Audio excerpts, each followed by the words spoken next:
Кешегі сіздің видеоңыз біраз талқыға түсіп жатыр ғой, анау уағызбен тәрбиелейсіз ба деген сияқты халық дұрыс түсінбей жатыр, түсіндіріп өтсеңіз соны айтып.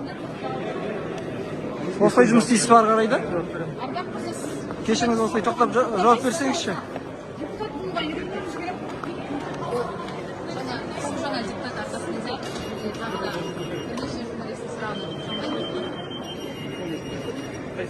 Неге журналистерге тоқтап жауап бермесіңіз деп айтыңыз? Жауап беріңізші бізге.